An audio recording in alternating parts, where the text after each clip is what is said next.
이 지문이 왜 되게 중요하냐면 아까 제가 주저리 얘기했던 것과도 상통하는데요. 여러분이 독서를 하실 때 자꾸 편한 방법으로 하시려고 하고 이거 인간의 본성이야. 그러면 그 인간의 본성대로 살짝 변할 게 없는 인간이고 끝이 정해져 있는 인간이고 뒤질 날만 기다리고 있는 그냥 죽은 목숨이라는 겁니다. 인간은 바뀌어야 되고요. 성장해야 되고 껍질을 깨고 나오는 그 고통의 인고의 과정 끝에 결국 성장통의 끝에 결국 성장하시는 거고 그 모든 생명체의 숙명입니다. 자, 그래서 우리 상향식 독서 모형과 하향식 독서 모형인데 대부분의 과거에는 당연히 상향식 독서 모형으로 갈 수밖에 없는 게 우리 인지 과정이나 사고 과정에서 구체적으로 무엇이 어떤 작용이 일어나는지 규명이 덜 됐었기 때문에 막 30년, 50년 전에는 상향식밖에 없었어요. 상향식이 뭐냐? 작은 단위부터 위로 간다는 거야. 그래서 우리는 문법 지식에 따라서 음은 예를 들면 의, 아, 지읒, 가자고 이렇게 의미를 만들어내잖아. 그래서 기역, 지읒, 같은 음운들이 결합이 되면서 음절 또는 형태소 단위로 의미를 만들고 단어 단위로 의미가 전달이 되고 문장 성분이 만들어지면서 문장의 하나의 완결된 의미책을 갖지만 다음 맥락까지 봐야 되는 거죠. 그렇게 정보 처리를 한다는 게 상향식 독서 모형인데 얘의 한계는 당연히 여기 작동하는 문법 지시나 원리에조차도 어느 정도의 배경식과 기능을 필요로 한다는 거야. 예를 들면 우리가 영작할 수 있잖아요. 근데 이거를 외우는 경우도 있겠죠. 간단하니까. 하지만 여러분 잘 봐봐. 내가 머릿속으로 어느 정도 영어 원리를 갖고 있는 거야. 주어는 맨 앞에 오는 명사야. 그 다음은 동사가 와. 그 다음은 뭐가 올 수 있어. 그런데 관계대명사 수식구조 만들 거야. 뭔가 이런 문법적 지식이 적용되는 거라고 보는 거라고요. 자, 두 번째. 반대로 하향식은 뭐냐? 내 배경지식에 그냥 새로운 정보를 덧붙여서 정보 처리한다고 보는 관점이야. 한계는 뭐냐면 우리가 중간중간에 문장 구조, 신텍스 구조 잡는 거 기억나시죠? 신텍스 구조 잡으면 의미가 굉장히 엄밀해지잖아. 그래서 사실은 상향식을 안 하는 것도 아니거든. 그러니까 하향식도 하지만 상향식도 하는 거고 더군다나 배경식 덧붙일 필요도 없는 간단한 정보들은 간단하게 처리를 해야죠. 결국 정반합 변질법적으로 절충을 해봤더니 상호작용식이 좋다는 얘기를 하면서 마지막 오달락에서 상호작용식은 결국에는 둘 다 가져다 쓰는 건데 문제는 잘 독서가 안 됐을 때 상향식이 문제인지 하향식이 문제인지 모르더라. 그냥 하시면 되죠. 사실상 저는 수업에서 상향식, 하향식 둘 다 수업을 하죠. 아까 같은 경우에도 화폐의 역사를 설명하는 거라든지 옛날 브레튼 우즈 지문들을 갖고 오는 거는 하향식이죠. 배경식이나 기출 연계되는 내용들을 정리하는 거니까. 또 구조처리 원리를 적용해 놓은 것도 하향식이죠. 구조처리의 기능을 미리 알고 적용하는 거니까. 하지만 반대로 그 틀을 만든 다음에 틀에 정보를 집어넣는 건 상향식을 해야만 되는 거라고. 둘 다 하셔야 되는 거예요. 아시겠죠? 그래서 대부분 상향식만 하려고 해. 왜? 머리에 든 게 없으니까. 알겠냐? 근데 학생들은 그래요. 왜냐면 저는 제가 여러분 나이 때 비하면요. 10,000배가 아니라 100,000배, 1,000,000배 더 알고 있는 것 같거든. 지식적으로. 5년 전에 비하면 최소한 저는 100배 이상 더 알고 있어요. 지식이. 원래 그렇게 인간의 두뇌나 기능은 지수함수로 퀀텀 점프해. 근데 여러분을 가르치는 사람들이 야 모른다고 전제하자. 그러면 안 된다고. 물론 실전에서 여러분 입장을 이해하는 건 맞지만. 자, 바로 주제 구조 털고 답 찾아볼게요. 1단락. 족소의 가정을 설명하는 모형은 3가지가 있다. 1단락 초반부에 3가지를 세팅해놨고 1, 2, 3 넘버링 하겠습니다. 세 모형에서 완결된 메시지를 가진 의사소통의 단위 텍스트. 텍스트의 정의가 뭐니? 완결된 메시지를 가진 의사소통의 단위가 텍스트래. 그런데 차이가 있대. 자, 1번 상향식을 어떻게 생각을 한대요? 작은 단위에서 큰 단위로 그러니까 즉 하위 항목에서 상위 항목으로 가는 거니까 상향 위로 간다. 상향식 모형이래. 예를 들어서 텍스트를 읽을 때 먼저 낮자를 본다는 건 무슨 얘기야? 음운 단위를 먼저 처리하고 그 다음에 형태소 단위를 보고 이렇게 의미를 만들어가는 거래. 그러니까 작은 단위부터 큰 단위로 간다는 거야. 하지만 우리의 어휘력이나 문법 구조에 대한 지식, 문맥 처리나 이런 것들도 당연히 도움이 되는 근거 때문에 한계가 있는 것이고 상향식 독서 모형에 그러면 3단락 그 한계를 대안하고자 보완하고자 상향식 독서 모형 대신 하향식 독서 모형에서는 배경 지식을 강조하는 그런 관점을 가지고 올 수도 있겠죠.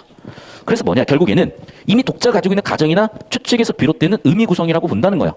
텍스트가 중심이 아니라 당연히 배경 지식이 지대한 영향을 줍니다. 그래서 결국 어떻게 돼? 텍스트 구조 봐라 여러분 구조 처리도 굉장히 강조한다는 걸 보셔야 된다니까요. 자꾸 내용 일처로 푸는 게 아니야. 구조 처리 능력도 처리 능력이다. 그래서 텍스트를 훨씬 쉽게 이해한다는 것이지만 내가 그렇게 얘기하잖아.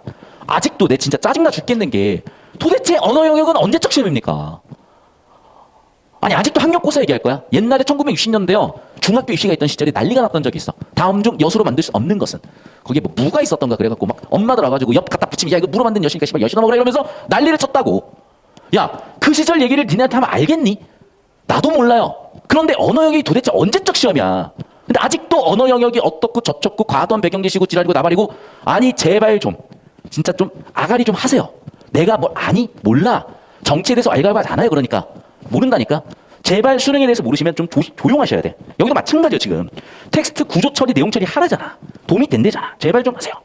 자 그래서 어떻게 돼? 하지만 매우 어려운 문제는 어떻게 해결을 해? 신텍스 구조를 잡아봤더니 오히려 도움이 되더라. 또는 매우 쉬울 때도 어떻게 돼? 굳이 배경식 연결 짓는 것보다는 그냥 신텍스 처리하면 도움이 되더라. 이해됐어? 그래서 과도하게 이해가 안 될 때 내가 신텍스 처리하잖아. 너무 쉬운 건 구조 처리 안 하고 가잖아. 그 얘기야. 이해됐어요? 그러므로 즉 두 가지가 작동을 다 한다고 봐야 된다라는 얘기를 하신 거고, 따라서 세 번째 독서 모형인 상향식 독서 모형은 절충적 관점이시라고요. 그래서 상호작용식 독서 모형이 당연히 가장 이상적인 모형일 것이고, 따라서 텍스트 해독 상향식 텍스트 해독 하향식 그런 이유 때문에 죄송해요. 잠깐만 어디냐 어딨지? 상호작용식 어딨어? 여기 있다. 따라서 상향식 모형과 하향식 모형 함께 생각해야 된다. 이렇게 상향식 모형과 하향식 모형의 절충적 관점이 상호작용식 모형이다라고 하면서 5단락에서는 그 배경을 이제 원리 세팅하고 있는 거죠. 그 상호작용은 뭐야? 결국에는 상향식, 하향식 둘 다에서 상호작용도 있겠으나 여러 기능 간의 상호작용이고 결국 상향식, 하향식 둘 다 써라. 하지만 얘도 한계가 있는데, 자, 문제가 생겼을 때 원인이 얘인지 모른다. 그 얘기야. 끝. 됐습니까? 구조처럼 걸로 끝났어. 자, 필기하십시오.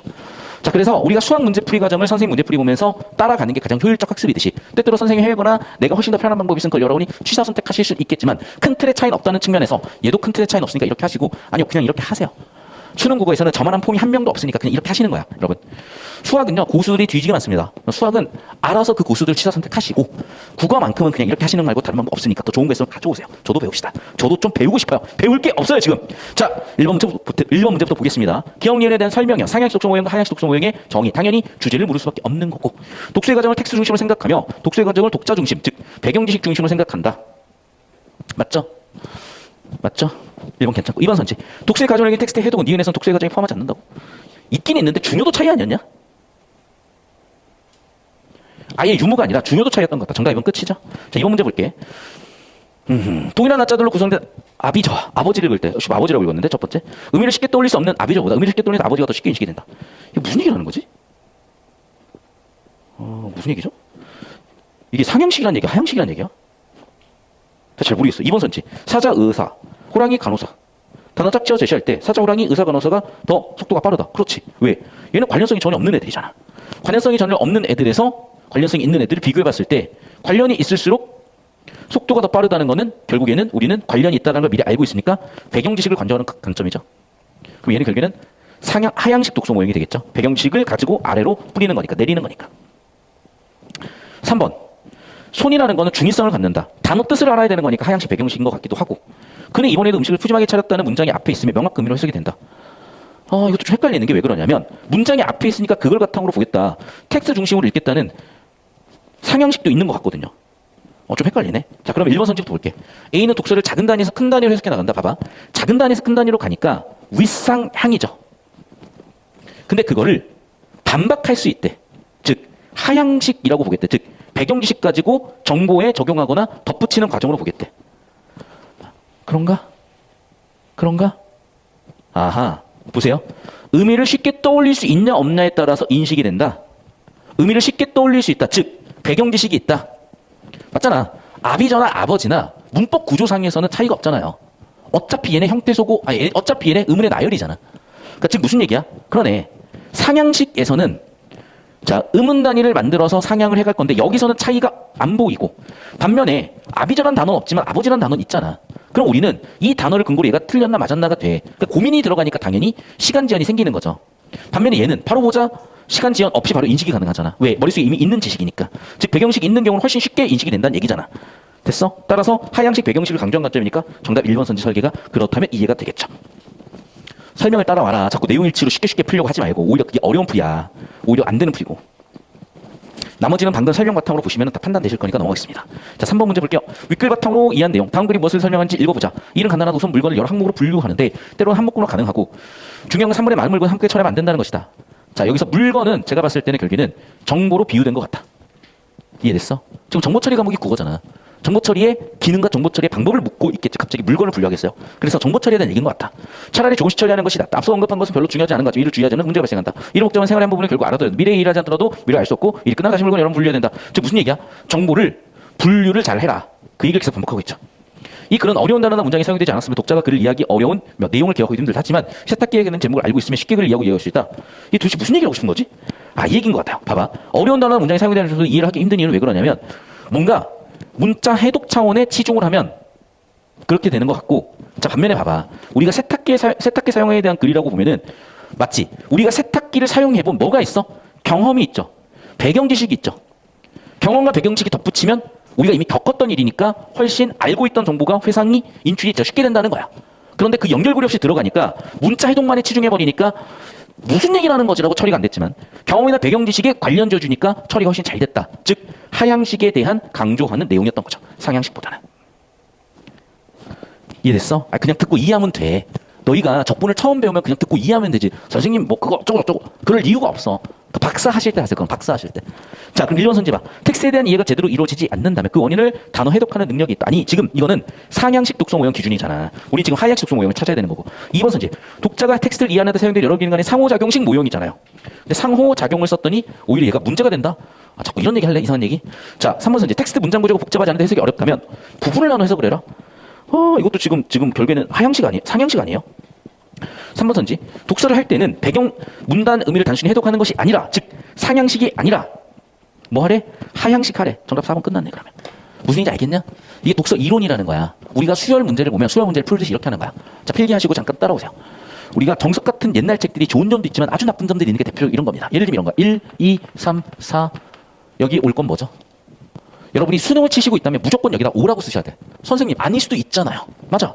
예를 들면 이 항이 A1, A2, A3, A4, A5 일반항을 구해봤더니 이럴 수도 있거든. 일반항이 X, N-1, N-2, N-3, N-4 플러스 N이라면 N자리 1 대입하면 A랑은 1, 2 대입하면 0 되니까 2, 3 대입하면 3, 4 대입하면 4, 5 대입했더니 4 곱하기 3 곱하기 2 곱하기 1 플러스 5